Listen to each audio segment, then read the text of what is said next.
Assalamualaikum warahmatullahi wabarakatuh. Waalaikumsalam warahmatullahi wabarakatuh. Apa kabar pemirsa MNC dimanapun berada? Semoga semua dalam keadaan sehat walafiat dan selalu dalam lindungan Allah Subhanahu Wa Taala. Amin ya rabbal alamin. Saya Ratna Listi senang sekali hari ini bisa kembali hadir tentunya di program yang luar biasa karena di sini kita akan sama-sama belajar bagaimana kita bisa mendapatkan kesehatan yang lebih baik dengan cara memperbaiki akhlak atau perilaku kita sehari-hari. Ibarat sebuah mesin itu supaya bagus harus dimasukkan ke dalam bengkel. Nah, di sini namanya bengkel akhlak, ini adalah tempat untuk reparasi akhlak supaya menjadi lebih baik. Dan tentunya sudah hadir bersama kita, guru kita bersama yaitu Bapak Ustadz Danu. Assalamualaikum Pak Ustadz. Waalaikumsalam warahmatullahi wabarakatuh. Sehat siapa ya? Alhamdulillah. Ya, tema kita hari ini adalah antara musibah dan juga ujian. Kadang-kadang orang mendapatkan musibah itu merasa bahwa ini aku mendapatkan musibah, padahal belum tentu itu musibah. Mungkin itu adalah ujian dari Allah yang akan ada hasil yang positif di belakang hari nanti. Nah, untuk membahas ini telah hadir bersama saya bintang tamu kita, penyanyi Foni Sheila. Assalamualaikum Foni. Teman lama saya Pak Ustadz, dan udah pernah hadir di bengkel akhlak ya. Alhamdulillah, setahun yang lalu kalau nggak salah, udah lama ya. Udah lama. Nah, waktu itu sempat dibantu Ustadz Danu untuk mengatasi masalahnya. Waktu itu apa ya? Rematik kalau nggak salah ya? Rematik di sini, seputar sini. Terus ada sebulan 2 bulan deh, apa itu ya, kayak urat kejepit dari sini sampai Pundak ke punggung. Oh. Masya Allah Pak, sakitnya.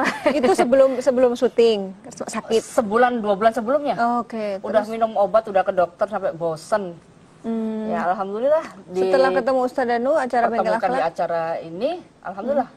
Saya sampai rumah kok nggak berasa sakit, kok enak banget noleh, nggak sakit kayak sebelumnya gitu. Apa yang dilakukan waktu itu? Datang ke orang tua?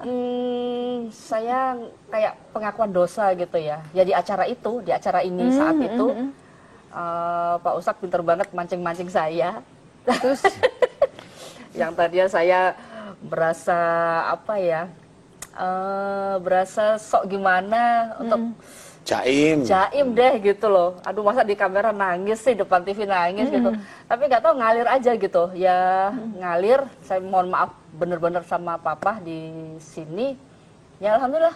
Nggak berapa lama sembuh. Aneh. Sampai di rumah udah nggak ada keluhan lagi? Enggak. Ini pun perlahan-lahan rematik juga alhamdulillah membaik. Saya nggak perlu minum obat lagi.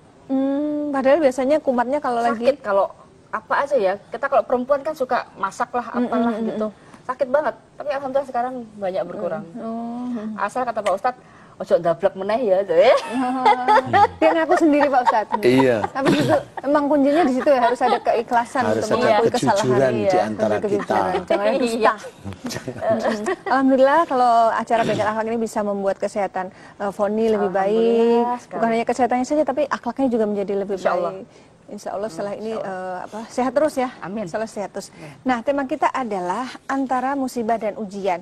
Pernah nggak Foni merasakan sebuah ujian, tapi itu sebenarnya musibah, atau sebaliknya merasa, aduh ini musibah, tapi kok rezeki juga ya, tapi gimana gitu? Kayak apa ya? Oh jadi buka kartu tentang rumah. Nggak apa-apa, kan ini lagi sesi curhat, boleh. Sesi curhat. Enggak, ini bukan dalam rangka menyombongkan diri, enggak. Saya hanya ingin sharing aja. Jadi kebetulan suami saya itu sebagai Pak RT di lingkungan kami. Dan rumah saya nomor 2, tetangga saya Pas Huk itu nomor 1. Beliau itu yang punya rumah ini dulu tuh bisnis batu bara dan lalai rupanya untuk membayar pajak. Nah di era pemerintahan sekarang kan ada tax amnesty tuh, kenalah beliau ini. Akhirnya diuber, sampai rumah itu disegel, dikasih pelang gede gitu, kasihan banget.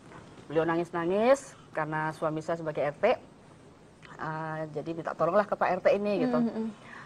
Cerita bla bla bla bla gitu ya. Akhirnya suami saya membantu. Setiap ada orang pajak datang ke rumah si ibu ini, suami saya pasti datang untuk membantu menyelesaikan masalah itu. Si ibu ini memohon agar tidak disegel itu rumah. tapi dijual saja. Dan yang beli harus suami saya. Waduh, bingung, sedang duit nggak ada waktu itu. Nggak ada. Ada tapi diputerin karena bisnis ya. Diputerin buat modal. Ya sudah, bismillah aja gitu. Nah kebetulan karena rumah ini mungkin sudah jalannya Allah atau gimana. Rumah ini hak guna bangunannya habis dari 2006. Nah alhamdulillah, berarti sambil nabung-nabung lagi gitu. Ngurus 6 bulan, kelar. Kita kasih DP, nyicil, ada tagihan kantor masuk, kita bayar sekian puluh juta, ada tagihan kantor lagi sekian puluh juta. Dan hari ini, alhamdulillah akad kredit KPR, mohon doanya Pak Ustadz, mudah-mudahan dimudahkan segalanya. Itu pun DP masih kurang, masih kurang. Tapi alhamdulillah ibu ini baik banget. Ya sudah Mbak, nanti aja lah. Begitu tagihan masuk dilunasin. Alhamdulillah. Makanya saya juga bingung ini antara ujian, berkah atau juga bagaimana ya gitu, lucu gitu loh. Untuk uangnya ini, untuk uang ngelunasinya ini, mudah-mudahan ada jalan. Tapi Allah, saya yakin lah pasti ada jalan dari Allah nanti. Entah tagihannya dicepetin atau bagaimana gitu. Gimana Pak Ustadz, kalau menurut Pak Ustadz, apa cerita dari Mbak Foni ini? Iya, cerita Mbak Foni ini dari banyak sisi memang banyak cerita. Tetapi kalau kita mau dudukkan ceritanya Mbak Foni ini di tengah-tengah ceritanya, itu banyak yang harus kita pelajari. Karena umpamanya temannya yang katanya diuber-uber pajak itu rumahnya disegel. Nah, saya juga tidak tahu persis ini rumah disegel karena kantor pajak menagih ini gimana ceritanya, kok bisa rumahnya disegel. Setahu saya sih enggak, setahu saya loh ya. Jadi kantor pajak itu tetap akan mendatangi tapi tanpa menyegel, biasanya seperti itu. Karena dia tidak punya uang untuk membayar yang harus iya, dibayar. Tetapi dia tetap harus didatangi istilahnya. Kalau sampai nyegel enggak, nyegel itu biasanya kepolisian atau KPK yang memang sudah masuk ke dalam ranah perdata pidana. Untuk selanjutnya sih suami yang ngurusin segalanya. Iya, tapi ada yang lucu lagi, yang membeli harus Pak RT. Pak RT-nya. Nah itu lucu menurut saya sih, lucu-lucu aja ya. Lucu itu maksudnya apa itu betul?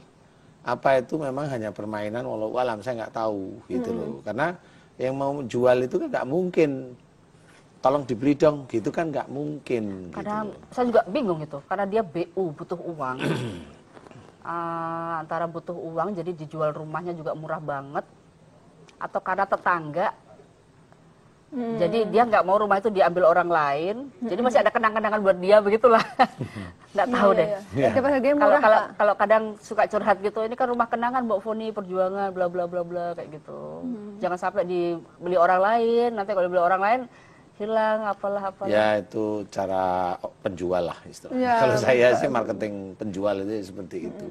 Tapi kalau saya lihat ini banyak sisi yang harus kita pelajari. Dari sisi yang begitu, itu menurut saya jual beli itu lucu. Tapi ya nggak apa-apa, lucu aja. Kalau saya digituin saya nggak mau. Gitu. Kalau saya digituin saya nggak mau. Tapi kan dapat murah Pak. Loh, persoalannya kan belum tentu murahnya. Kan kita tidak tahu lah istilahnya.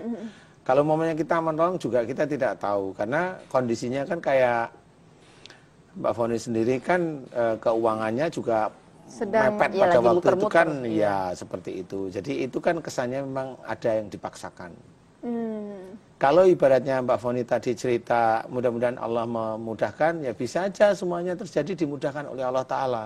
Semuanya yang diinginkan Mbak Foni itu dimudahkan oleh Allah Ta'ala, itu bisa saja bisa.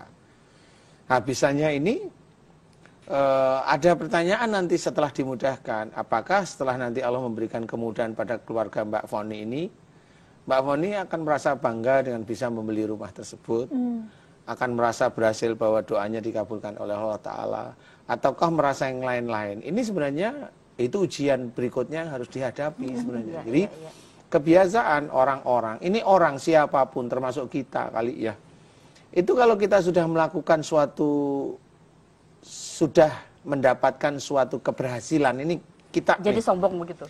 relatif sombong itu biasanya muncul. Sifat manusia itu Pak ya? Itu sifat setan sombong itu. Tapi yang pakai manusia gitu loh. Bener-bener. Jadi sombongnya sendiri sifat setan. Seharusnya sombong itu adalah yang memakai Allah Ta'ala. Tapi karena manusia jadi setan akhirnya. Bahwa sombong itu sifatnya Allah, kenapa harus kita pakai? Nah yang bisa memengaruhi kesombongan Allah kita pakai itu ya hanya setan. Sama seperti Allah menyuruh Nabi Adam itu, jangan kau dekati buah ini pada waktu di surga. Tetapi Adam bukannya mendekati, makan malahan gitu loh. Nah yang nyuruh siapa? Ya setan itu. Nah inilah sama seperti kesombongan itu adalah memang tidak boleh. Sombong itu hanya dimiliki oleh Allah Ta'ala. Kalau kita memakai berarti ya kita itu sifatnya setan istilahnya. Ya itu kalau bisa jangan. Nah Pak Ustadz, ini kayaknya ulasannya akan lebih panjang lagi nih, tapi kita harus break dulu. Baiklah, kami akan kembali setelah jeda berikut, tetap di Bengkel Akhlak.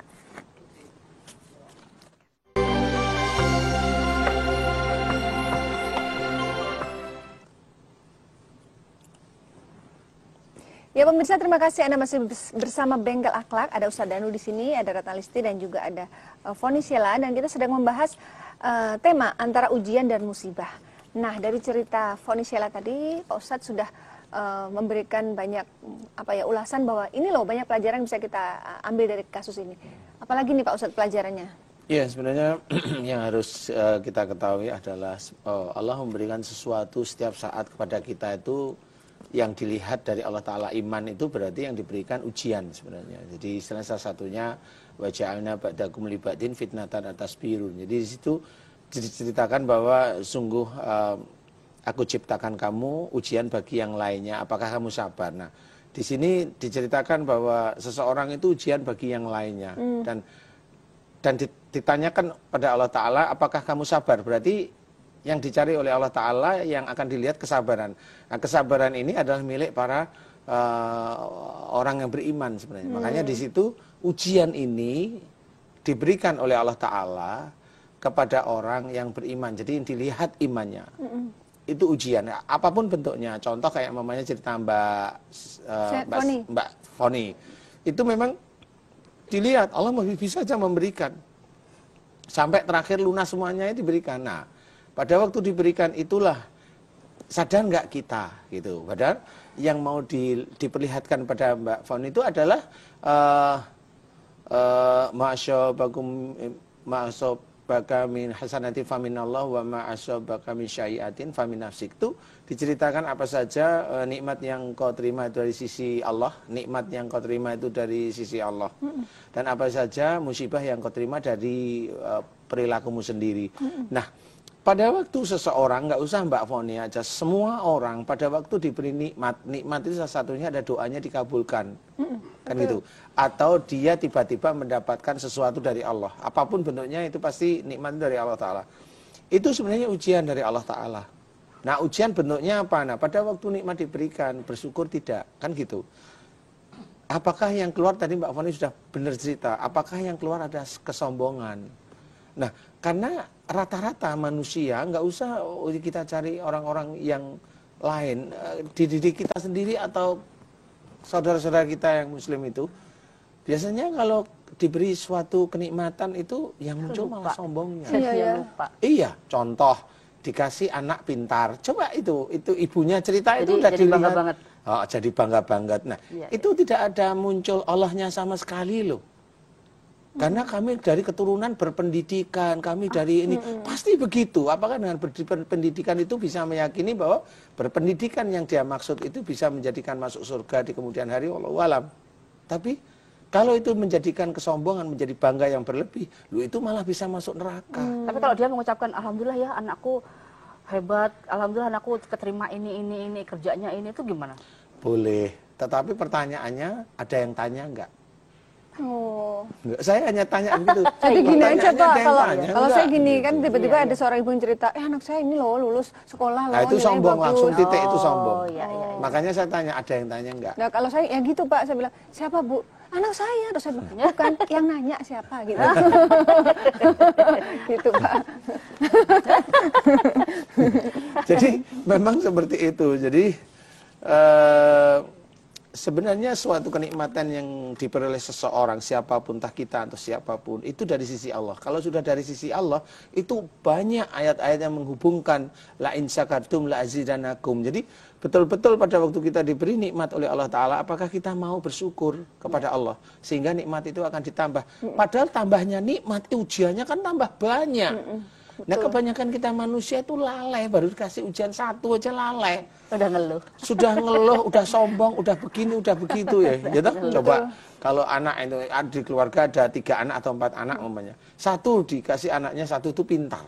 Yang satu itu nggak pintar. Nah, dia yang diceritain yang pintar, yang nggak pintar kok nggak diceritain. Nggak dianggap. Nah, karena malu kan gitu. Nah, karena malu inilah sebenarnya dia menyembunyikan sesuatu. Berarti dia orang ini memang tipikalnya sombong, tipikalnya riak, tipikalnya ingin dipuji, tipikalnya ujub. Nah, inilah yang harus kita ketahui bahwa jangan kita kerjakan. Nah, ini ujian. Satu lagi yang namanya, karena tema ini adalah ujian dan musibah, orang itu juga tidak tahu bahwasannya sesuatu yang tidak nyaman yang dia terima, itu musibah. Dia nggak mau yang dia terima itu sekarang ujian. Orang itu nggak mau menerima itu musibah, nggak mau. Karena dia sendiri sudah tahu bahwasanya yang tidak enak itu biasanya dosa itu tahu, tapi dia nggak mau ngakuin bahwa sebenarnya itu dia salah. sadar ya Pak dengan Intinya musibah yang dia dapat, gue dapat ujian nih gitu. kita dan saudara-saudara kita itu mau mengakui dosa itu nggak mau rata-rata udah siapapun. Tapi memang orang-orang yang takwa dia mau. Kalau diingetin dia mau. Itu cintanya. Kalau mamanya dulu kan Mbak Foni tadi cerita, saya itu sebenarnya nggak mau cerita ini kan gitu. Sebenarnya itulah tipe orang yang nggak mau sebenarnya. Takut dibilang dosa saya banyak. Padahal memang itu benar. Yang saya tanyakan itu ya benar. Sebenarnya dosa itu ya benar. Tinggal mau mengakui, tinggal minta maaf, selesai. Dia berobat ke dokter berkali-kali, ya kan? Ketemu kita itu hidayah. Hanya disuruh begini. Pada waktu itu memang saya tidak minta apa-apa sama Mbak Foni. Duh, kayak tadi berin enak. Loh iya benar. Iya betul, saya kan nggak minta apa-apa ya. Kita nggak minta kan gitu. Nggak minta loh. Setelah dikerjakan sembuh nggak? Sembuh nggak? Alhamdulillah sembuh. Nah, mintanya adalah supaya lebih khusyuk, lebih sujud, lebih benar-benar mohon ampun kepada orang tua. Itu aja yang saya minta. Setelah sembuh saat ini baru kita minta, betul ya? Oh iya, sekarang berarti ya waktunya. Sekarang. Saatnya. Iya, saatnya ini. Tapi kalau orang tua kita yang sakit, Pak, orang tua kita sakit, ya Allah, orang tua saya ini sakit lagi kemarin, jatuh lagi, nggak bisa bangun lagi, stroke beliau ini, papa nih. Nggak bisa jalan. Nah, kayak seperti itu musibah atau gitu ujian, gimana Pak? ya, Pak? Ya sebenarnya begini loh, kalau orang mau mendengarkan serius nih ya, ini saya mau cerita. Seseorang muslim yang mendapatkan sakit, sebenarnya itu diingatkan oleh Allah Ta'ala, itu tetap namanya musibah. Diingatkan masih ada dosa yang kamu itu sudah luber, istilahnya. Tampungan dosa bagian itu tuh sudah luber. Perbaikilah, sebenarnya Allah itu mau menceritakan itu, perbaikilah, mohon ampunlah kepada Allah istilahnya, kemudian minta maaflah kepada yang bersangkutan. Contoh, saya melihat Mbak Foni seperti ini, pasti salah satu orang tuanya mirip, keras, kaku, bengkeng, sifat-sifat itu pasti mungkin. Konangan. Iya kan? Enak banget. Iya, tinggal saya tanya sekarang, yang stroke itu Bapak. Saya tanya sifatnya mirip enggak dengan Mbak Foni, ya gitu aja. Ya gitu deh. Kan sebenarnya kalau sudah begitu berarti Mbak Foni besok itu kecenderungan stroke itu ada. Oh begitu. Wah, harus antisipasi nih. Nah, ini benar Meskipun serius. saya nggak ada darah tinggi, nggak ada diabetes, papa kebetulan diabetes. Itu kan cerita dokter. Kalau Mbak Foni itu berobat ke dokter pada waktu punggungnya sakit, itu cerita siapa? Nggak sembuh-sembuh. Nah, kan gitu. Nggak sembuh-sembuh. Ini harus berpikir yang real aja, normal. Kita seorang Islam, kita mencoba agamis. Saya buktikan hanya cuma sekali saya meminta, Mbak, jaluk ngapuro. Gitu kan gitu. Selesai itu hilang, mau loh. Nggak minum obat. Iya. Nah kan gitu ya. Nah ini sama. Kalau ibaratnya Mbak Foni seperti ini, begini nih. Sebenarnya saya sudah punya memori. Ciri orang yang stroke itu sebenarnya ini. Nah, tinggal saya kembalikan, apakah betul bapaknya Mbak Foni itu mirip-mirip lah sifatnya. Mbak Foni bilang, loh iya ya. Nah, kalau iya, berarti insya Allah genetik sifat itu pasti punya. Ya. Nah, berarti sekian puluh tahun lagi Mbak Foni itu bisa aja stroke. Walaupun Mbak Foni bilang, saya nggak punya darah tinggi. Emang darah tinggi dari mana? Makan kambing bisa darah tinggi? Nggak. Memang setelah makan kambing, setengah jam, 1 jam dites bisa aja darahnya tinggi. Tetapi habis itu bisa aja normal sekali. Darah tinggi insya Allah bukan dari makanan awalnya. Darah tinggi itu awalnya dari amarah yang terus-menerus dikeluarkan. Tapi saya darah rendah, Pak. Loh itu nanti. Kan sekarang darah rendah itu persoalannya darah rendah saya ceritakan. Darah rendah itu insya Allah diawali dari khawatir yang berlebihan. Oh, oke. Kalau memang Mbak Fani, oh iya ya saya agak khawatir lebih, oke. Nah nanti darah tinggi itu macam-macam. Allah bisa memunculkan, bisa. Mulai nggak taunya, saya tidak mendoakan, bisa aja nggak taunya, mohon maaf orang dekatnya Mbak Foni itu bikin jengkel. Setiap saat jengkel, kok ini lembur, kok ini kok nggak pernah saya telepon nggak pernah di ini. Ya itu yang menjadikan puncak. Di sini sekarang nggak ketemu. Besok itu Allahu alam, kan gitu. Nah kalau sudah begitu darah tinggi muncul. Nah kata dokter yang bikin stroke itu kan darah tinggi.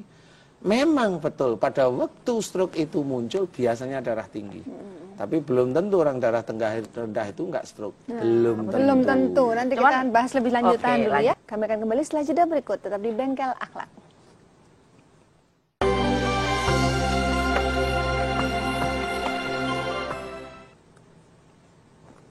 Ya pemirsa, terima kasih Anda masih bersama Bengkel Akhlak dan kita masih membahas tema ujian dan musibah.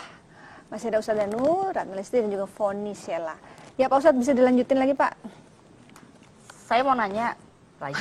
Ya udah. Saya suruh ngelanjutin. Penasaran. Oh iya, silakan. Kan ini Pak Ustadz. Masih berhubungan yang tadi. Iya. Yang tadi Pak Ustadz. Silahkan. Saya kan sebagai anak. Oh iya. Ngingetinnya gimana ke Papa ya?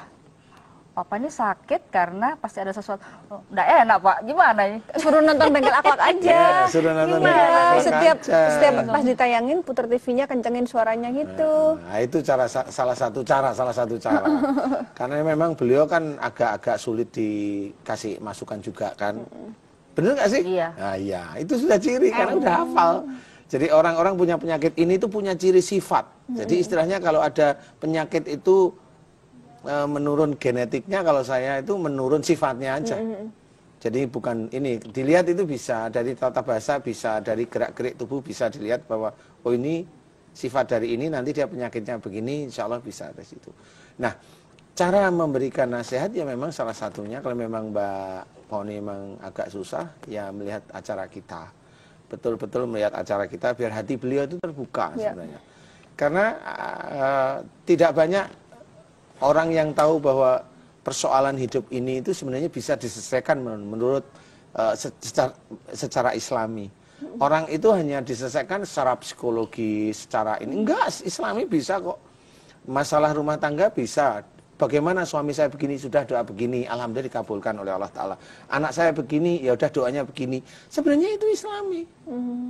Islami. Dan kita malah kalau kita menjalankan seperti itu, itulah ketakwaan.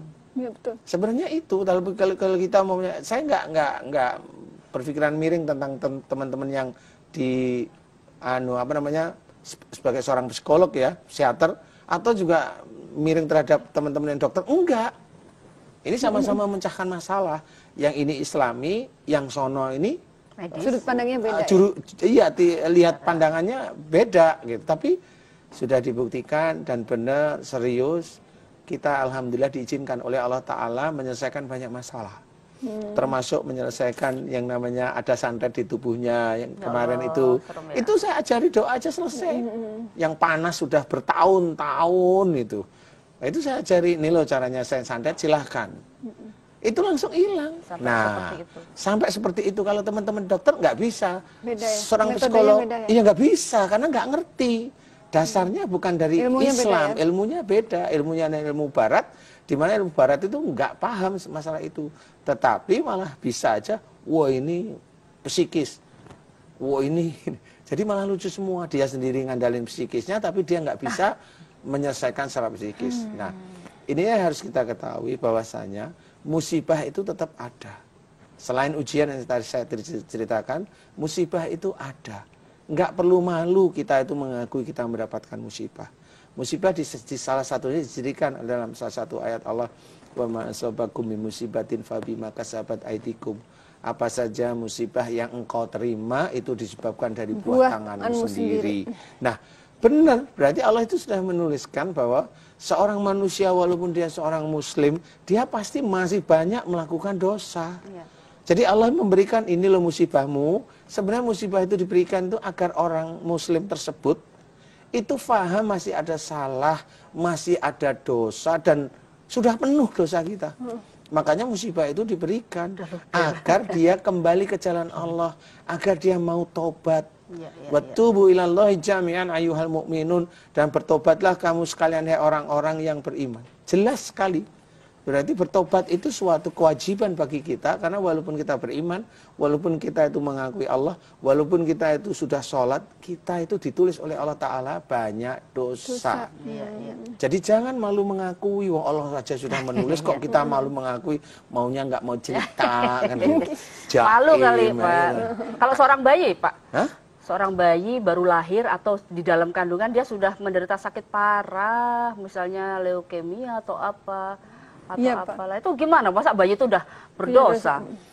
Kalau yang bayi itu Balita. sakit atau balita atau sebelum akhir balik sakit, insya Allah yang banyak dosa emak atau paknya. Jadi orang tuanya, Mbak. Jadi orang tuanya. Kalau seorang bayi atau balita di bawah akil balik itu dia kena leukemia, berarti ibu atau ayahnya si bayi ini menyimpan marah kepada orang Orang tua tuanya. atau mertuanya. Menyimpan marah yang kuat kepada orang tuanya. Ini orang tua dan mertua sama ya, saya anggap orang tua.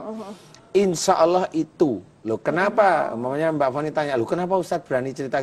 Lah yang pasien saya yang leukemia itu banyak dan hampir 100% kalau saya tanya, kamu marah sama orang tua apa mertuanya gitu? Mertua langsung. Ya Allah. Kamu dendam di sini? Iya, saya dendam. Aduh, Itu leukemia. serem banget. Serius dan hampir semua 100% loh ini. Makanya ini nggak main-main. Kalau belum punya keturunan setelah menikah bertahun-tahun, apakah itu juga termasuk dosa? Bukan persoalan dosa sekarang kalau belum punya keturunan. Yang pertama saya suruh tes lab dulu. Spermanya gimana, kandungannya bagaimana. Kalau dokter bilang spermanya oke, Ustadz, umpamanya. Kandungan si wanita oke. Nah, kalau sudah oke, biasanya kemungkinannya berarti si wanita. Si wanita ini bisa aja beliau tidak sayang sama ayahnya, atau beliau tidak sayang dengan ibunya. Hanya itu sebenarnya. Beliau sering jengkel sama ibunya bisa, atau beliau sering jengkel sama ayahnya. Sering. Wanitanya, terus untuk laki-lakinya, apa mungkin dia salah juga? Kalau dia jengkel sama orang tuanya, biasanya laki-laki muncul varikokel. Apa itu? Varikokel itu pembengkakan buah zakar. Kayak hernia? Bukan. Lain lagi. Namanya aja varikokel sama hernia kan beda. Saya kan ngerti. Varikokel itu makanya didengerin tenang. Iya. Pembengkakan di buah zakar kan beda.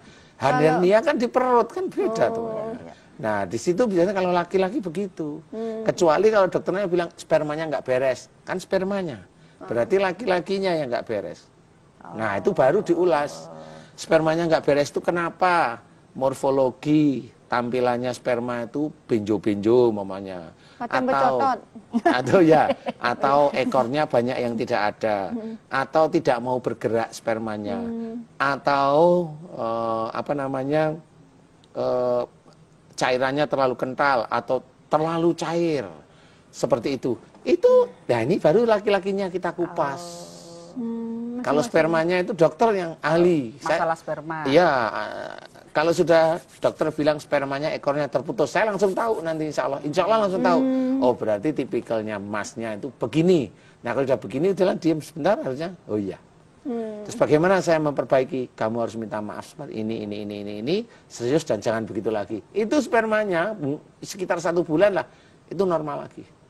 Gitu tanpa obat, insya Allah tanpa obat. Karena kebetulan banyak sepupu-sepupu saya yang belum punya anak gitu, kasihan banget. Nah, belum punya anak sudah ke lab belum? Nggak tahu, saya belum nanya lagi. Ya itu ada memang harus. Padahal dia saudaranya sampai 10 gitu. Kok dia sendiri yang nggak punya anak? Ada saudaranya 4, dia sendiri yang belum punya anak, kasihan banget. Ya kasihan itu kan boleh ya, tapi kalau kita sudah menginginkan mencari kebaikan untuk dia, kenapa nggak punya anak? Ya bisa. Kenapa dia belum dikasih anak sama Allah Ta'ala? Bisa aja karena dia itu sering melawan orang tua. Lah kalau orang tua itu dilawan, ya kalau dikasih anak bisa dipukulin kayak yang di YouTube itu. Iya, Kan gitu ya. Nah, itu orang itu seperti itu. Bisa aja nanti anak dijual, bukan ponakannya loh ya. Ini hanya pertimbangan Allah, kenapa Allah belum memberikan anak. Ilustrasi. Gitu. Sudah terbaik bagi Allah begitu. Jadi sebenarnya itu aja. Kalau dia masih ngeyel ya sudah, kita nggak bisa cerita.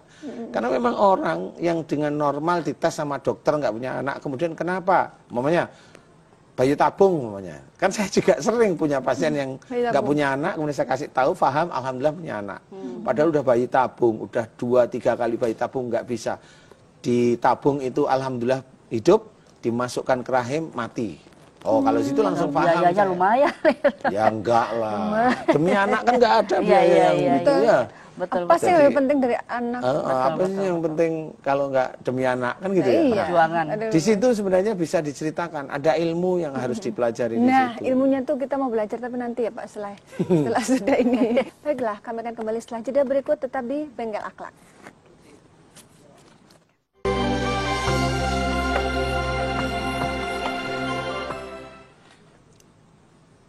Ya pemirsa, terima kasih karena Anda masih bersama Bengkel Akhlak. Ada Ustadz Danu, ada Ratna Listi, dan juga ada Foni Sheila.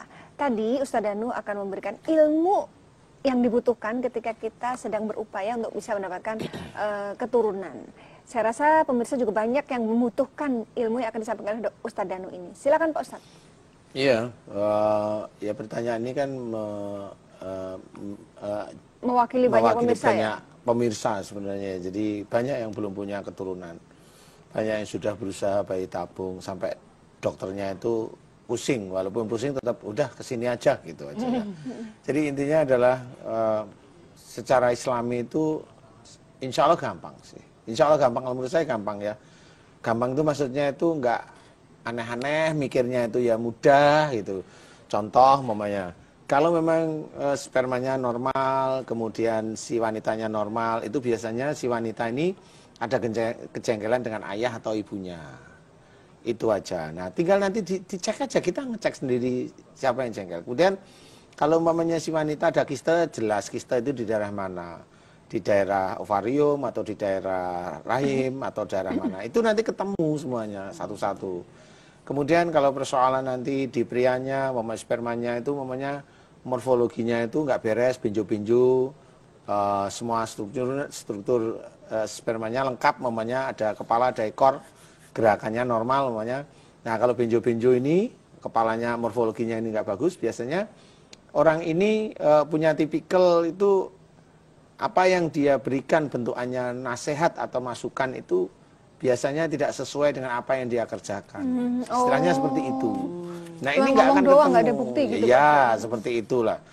Ini nggak akan ketemu di kedokteran, itu nggak akan ketemu, walaupun teman-teman dokter itu ngasih obat. Ini selama ini saya amati sebenarnya. Jadi, oh begitu. Coba ini kamu begini berubah begini.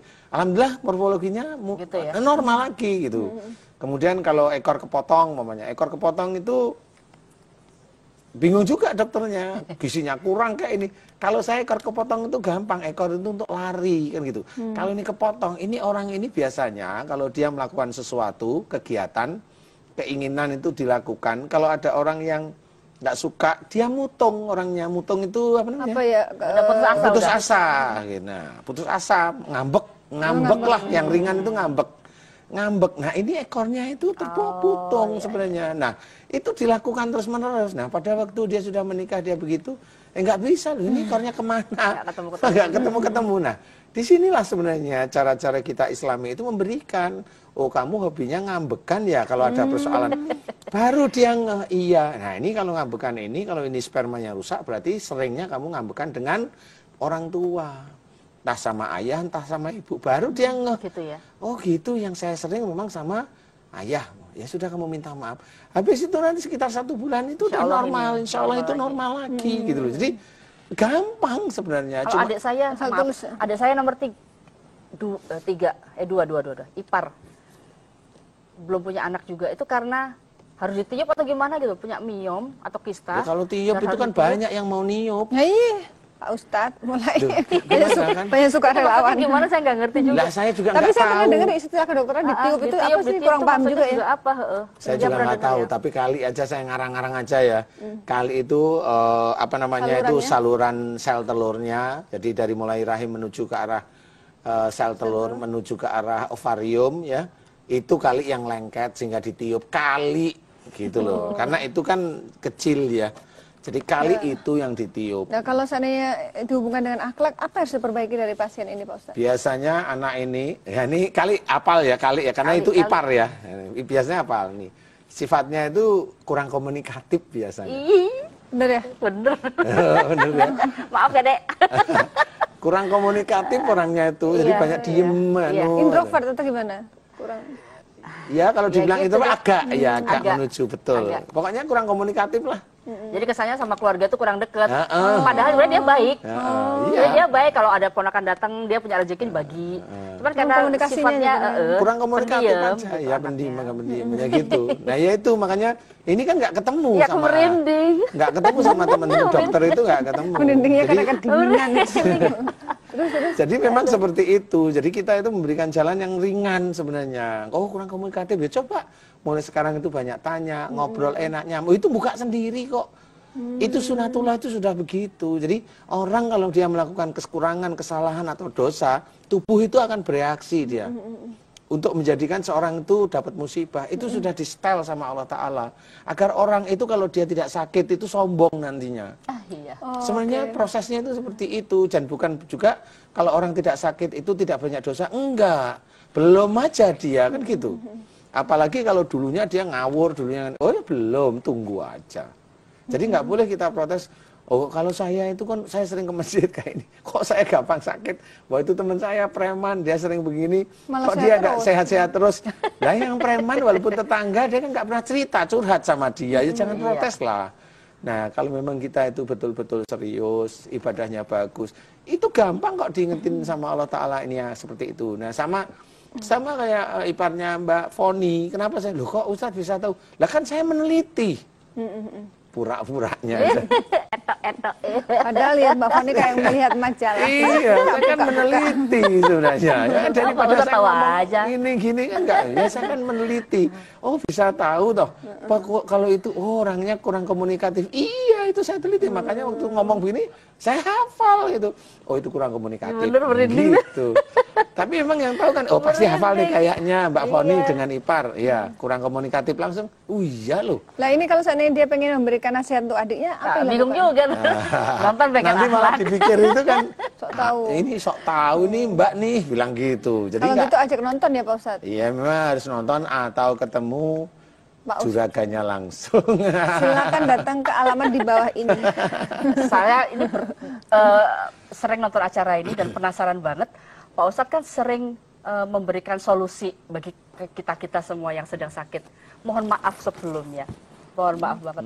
Pak Ustadz sendiri pernah sakit nggak? Oh jangan tanya sama saya kalau itu. Itu yang tanya itu pada orang Rumput dekat yang saya. ya. Heeh. Jadi kalau Mbak Ratna itu sudah hafal, Pak Ustadz itu kan punya sekretaris namanya Mbak Mala dan Komalasari. Nah, tanya sama beliau Mbak Mala aja. dan Ya Pak kan Nuri. Bapak sudah tahu gitu loh. Oh berarti saya salah ini. Jadi enak banget ya langsung bisa nyembuhin diri sendiri gitu maksud saya. Ya kalau bisa jangan sakit lah. Pengennya Kan sehat itu terus. kuncinya ya. Betul. Lu sakit itu nggak enak loh. Oke. Kalau bisa itu jangan sakit. Nah caranya gimana kalau nggak jarang sakit? Ya saya nggak bisa cerita. Itu rahasia saya. Kan gitu ya. Iya betul. Ya udahlah saya buka gampang aja.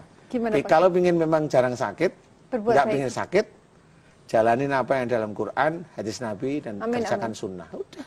Hai. Itu meskipun Itu kita ilmunya. makan kambing seberapa banyak, apakah tetap sehat? Insya Allah, saya pernah Oh ya? uji betulan 2 bulan tuh makan daging kambing setiap hari. Masya Allah. Serius? Dan dites alhamdulillah normal-normal aja. Ay, Ya, serius? daging kambing loh. Iya. 2 bulan. Makanya sudah betul bahwa daging kambing itu bukan persoalan dia tensi tinggi. Enggak, yang bikin tensi tinggi itu marah. Coba kalau orang habis marah ngeng-ngeng, tensi tinggi pasti. Itu udah otomatis. Nah kalau marah itu setiap hari, nggak usah yang marah lah, orang diem gitu. Nanti saya bisa nih, itu tensinya tinggi tuh. Itu langsung ketahuan. Tes betulan tinggi. Gitu ya? Loh kenapa kok bisa Ustadz lihat orang itu tensinya tinggi? ketahuan dari mata itu langsung ketahuan nih orangnya emosional. Kalau sakit, Gitu. Pak, setiap pagi sakit perut, melilit-lilit, sampai minum salah satu obat apa ya? Pencahar. Supaya nggak ini. Itu pencahar atau obat sakit perut kan beda-beda nih. Beda ya? Atau kayak lambungnya gitu ya. Terus setiap habis gosok gigi tuh pasti muntah. Itu beda. Lambungnya nggak enak kata. Itu apa ada berhubungan dengan sifat atau gimana, marah juga atau gimana ya? Enggak, beda. Kalau pagi melilit-lilit itu beda. Bisa aja karena memang sabuknya terlalu kenceng, bisa. Iya, iya. Bangun tidur. Bangun tidur, ku terus mandi, Ku bisa. terus. Jadi intinya adalah kalau memang melilit-lilit tiap pagi, melilit ini ada beberapa hal. Sakit atau pingin BAB, ini beda loh ini. Ini beda ini. Jadi tetap harus beda-beda antara mau BAB atau sakit. Setelah BAB pun sakit banget. Nah, itu berarti memang sakit. Kan gitu kuncinya. Dengan gosok gigi yang mau muntah Sampai muntah dan bukan mau, sudah muntah bener. Nah, tapi itu, setelah dia muntah enak. Iya. Yang enak muntahnya bagaimana ini? Lega, Ya, Jadi- lega gitu kali. Ya, jadi begini intinya. Kalau memang itu sakit perut, perutnya di sebelah mana? Di ulu hati atau di bawah? Kan gitu nih. Karena di bawah dengan ulu hati beda. Kalau teman-teman dokter bilang ulu hati pokoknya di perut mah namanya. Ya, mau laki mau perempuan namanya mah. Mah, tidak ada Hati. pah. Tidak ada apa. Gitu ya. Baiklah. Nah, kalau saya di bawah sama di ulu hati tetap beda. Saya tidak pernah mau bilang bahwa itu mah, tidak mau.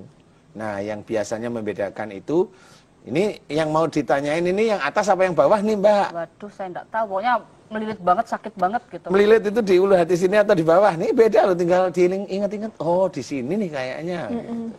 Sini. Nah, kalau gitu, Nah, itu dekat itu. masih belum ingat Pak, nanti suruh ingat-ingat dulu biar kita kompas break dulu ya. Boleh. Pemirsa, setelah jeda berikut tetap di Bengkel Akhlak.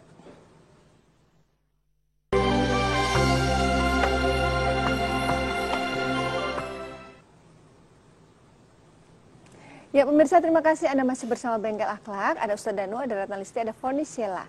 Nah tadi Foni sedang menceritakan keluarganya yang sakit di perut. Nah Pak Ustadz nanya, ini perut yang melilit itu atas atau bawah? Nah udah ingat belum? Yang mana? Pokoknya ini suami ya, maaf ya Pi. Oh, Kalian suami beres. mintanya. Oke. Nggak tahu kalau habis itu langsung, aduh. Habis itu tuh habis apa misalnya? Ya habis BAB atau Oke. apa, ntar keluar. Habis itu diperjelas.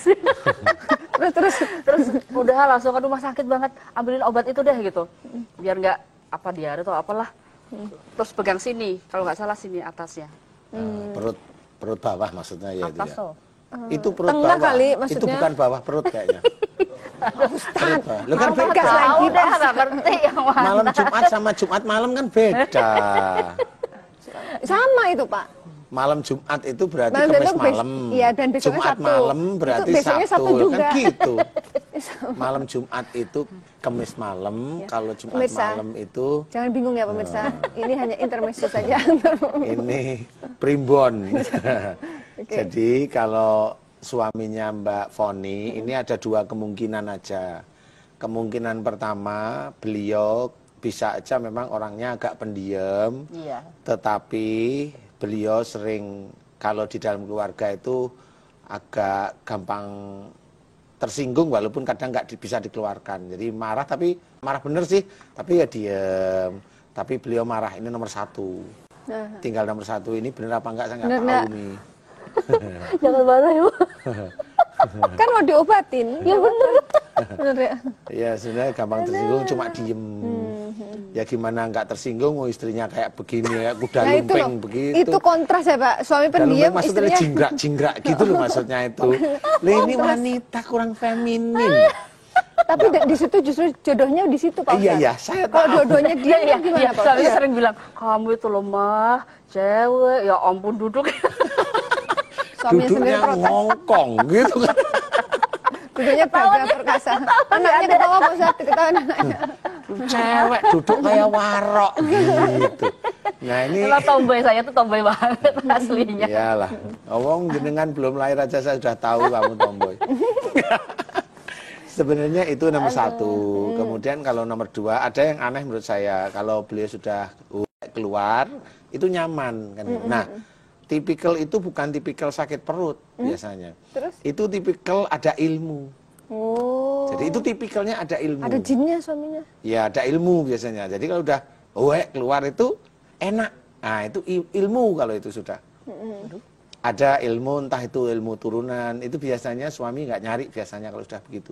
Atau dulu memang dia dikasih. Dia nggak suka tapi dia dikasih. Dikasih itu bisa saja salah satunya melalui air minum.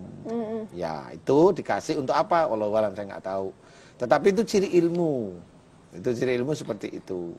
Nah, kemudian yang ciri normal biasa, ciri normal itu manusiawi.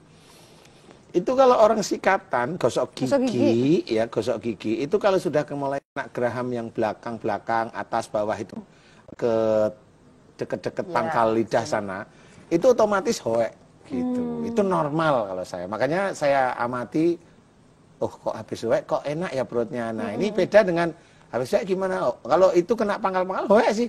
Tapi yang namanya itu hoek normal, ya tetap besesek aja gitu loh. Nah, itu normal tetap saya bilang. Itu bukan penyakit, itu normal. Jadi sama seperti itu dilogok-logok tangannya itu normal kalau menurut saya. Saya yakin kalau ini teman-teman dokter setuju lah ya. Tapi yang tadi waktu hoek terus kemudian ringan perutnya, ini ilmu. Nah, ilmu itu bisa, yang jelas itu beliau sendiri ada di dalam tubuh karena di bawah. Yang berikutnya yang tadi awal saya ceritakan adalah beliau memang orangnya agak pendiam, tetapi sebenarnya agak gampang, bukan gampang ya, beliau sebenarnya masih punya sifat tersinggung atau jengkel. Punya, walaupun nggak harus keluar gitu loh. Dipendem jadinya. Itu relatif sakitnya di daerah pinggang memang. Itu relatif di daerah pinggang. Kalau nggak bisa ngasih tahu, suruh nonton aja ya. Biar dengerin langsung dari Pak Ustadz. Iya, harus mudah-mudahan lah. Ya. Amin. Nah, ini kan terbukti. Oh iya benar, memang betul bahwa akhlak yang tidak baik itu akan menjerumuskan ke dalam penyakit. Sebenarnya. Baiklah. Ya, pemirsa, kini saatnya saya akan membacakan email yang sudah Anda kirim. Email pertama ini dari maulinadalimunte@gmail.com. Assalamualaikum Ustaz Danu. Waalaikumsalam. Saya Ina, namanya Ina. Umur hampir 25 tahun dan belum menikah. Mama saya ingin saya cepat dapat jodoh dan segera menikah. Saya banyak teman laki-laki bilang kalau saya ini orangnya terlalu jutek sehingga banyak laki-laki yang takut mendekati saya. Teman saya juga banyak yang bilang kriteria saya terlalu tinggi, padahal belum ada yang mendekati saya. Dan saya juga menyukai satu laki-laki, tapi sangat susah untuk menjalin pertemanan dengannya. Mohon bimbingannya Pak Ustadz, terima kasih. Jadi Mbak Ina ini menyukai satu laki-laki, tapi kayak susah dijangkau. Jadi cowok yang disukai nggak suka sama dia, tapi yang suka sama dia nggak berani karena dia jutek gitu Pak Ustadz. Untung Mbak Ratna itu nggak jutek ya. Kalau saya jutek makin lama lagi nanti Pak ya. Saya menjauh saya pasti. Makanya. Kalau ada orang menjauh. Oh, kalau nggak ada orang? Itu rahasia kita. Pak Jadi intinya Mbak Ina, jutek itu kalau memang betul itu katakan teman-teman itu jutek. Kalau memang itu betul, jutek itu cuek sekali, sangat cuek ya istilah jutek itu sangat cuek. Dan gampang sekali tersinggung istilahnya. Itu kalau kata-kata temen loh ya. Kan saya sebenarnya butuh foto. Sebenarnya saya butuh foto. Jadi kalau istilahnya selfie video dikirim itu lebih gampang dibaca. Ya. Ini pemirsa, saya begini langsung. Sudah mendengar keterangan langsung dari Pak Ustadz. Kenapa sih kok kita menyarankan Anda mengirimkan video? Karena dengan melihat ekspresi wajah dari pemirsa yang bertanya kepada Pak Ustadz akan lebih mudah mendeteksi keluhannya, bisa memberikan solusi juga. Ya, nah kalau Mbak Ina ini sebenarnya bisa saja jutek itu memang dijahil laki-laki. Sifat jutek ini nggak cuma dengan teman-teman, sifat jutek ini dengan orang tua sama. Jadi bisa aja Mbak Ina itu dengan ayah itu jutek sekali. Oh benar-benar.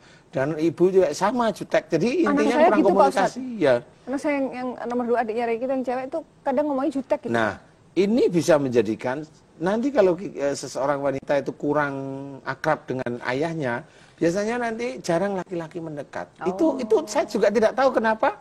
Kalau ada wanita yang ketemu sama saya, pingin mohon doakan agar dapat jodoh itu kalau saya tanyain, kamu sering jengkel nggak sama ayah? Iya, gitu.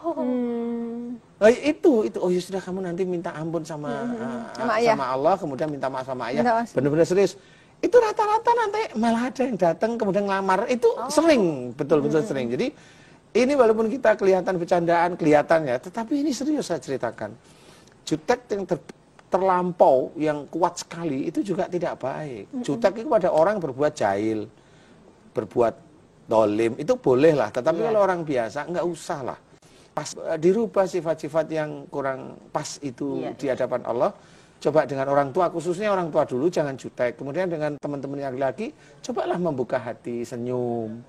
Jangan umpamanya, mohon maaf nih, umpamanya seorang itu cantik sekali sehingga aku nggak butuh laki-laki biar dia mendekat, itu juga nggak boleh. Iya betul, sombong lagi. Oh, itu sombong lagi. Nah itu malah nanti akan jauh. Ya. Dia akan mendapatkan laki-laki itu, nanti laki-laki itu akan memaksa dia melakukan sesuatu dia yang ngemis-ngemis nantinya. Oh, oke. Gitu. Jadi jangan seperti itu. Kalau kita Wajar-wajar memang aja ya. wajar kalau memang kita itu ingin keluarganya kita itu baik, ya baiklah kita dengan siapapun. Biasa aja lah gitu ya. Baik, kalau saya baik, bukan cuma biasa, baik.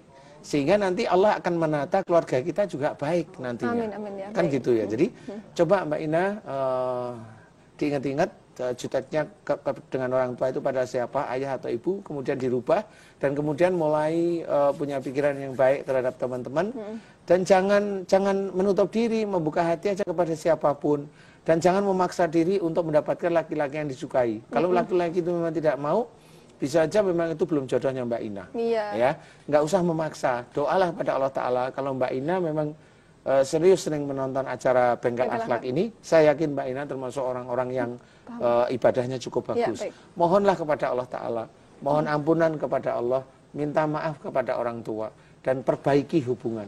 Karena salah satu lagi adalah wafis sama iriskukum, di langit ada jalan rezeki. Salah satu rezeki adalah jodoh. Salah satu rezeki itu ada suami.